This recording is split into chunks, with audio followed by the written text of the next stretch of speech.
Apakah ada kepahitan yang masih kita simpan? Apakah ada dosa yang perlu kita akui di hadapan Tuhan? Datanglah kepada Tuhan dan mintalah pengampunan. Kalau kita menganggap dan membuat stigma kepada orang lain, itu juga bentuk dari pembalasan. Memang kita nggak marah. Kau tahu nggak dulu kau pernah salah? Nggak ingatnya kau? Seperti itu juga. Stigma yang kita buat untuk seseorang untuk menekan dia. Memang kita tidak menganggap dia bersalah lagi. Tapi kita pakai itu sebagai amunisi untuk mengalahkan dia. Kita pakai itu sebagai senjata untuk menaklukkan dia lagi. Dan yang keempat, buah dari pengampunan adalah mengampuni dalam damai, mengampuni dipenuhi kasih bukan karena kebencian. Keluarga kita dipulihkan, ada persahabatan, disembuhkan, dan doa kita tidak terhalang. Haleluya, haleluya. Jangan sampai kita berdoa, tapi Tuhan tidak jawab karena ada doa yang terhambat.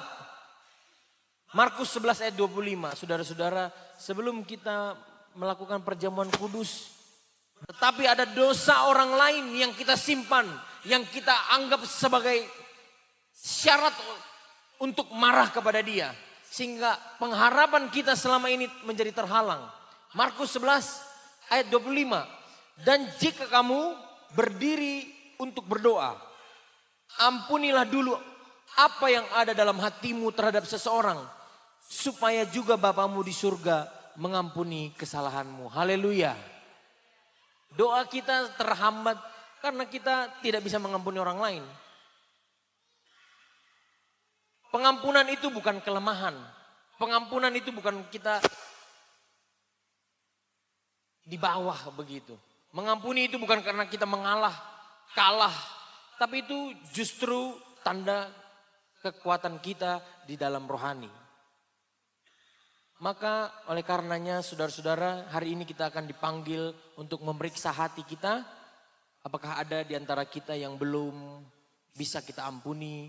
Apakah ada kepahitan yang masih kita simpan? Apakah ada dosa yang perlu kita akui di hadapan Tuhan?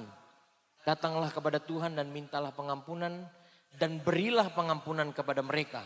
Kepada orang yang perlu mendapatkan pengampunan itu.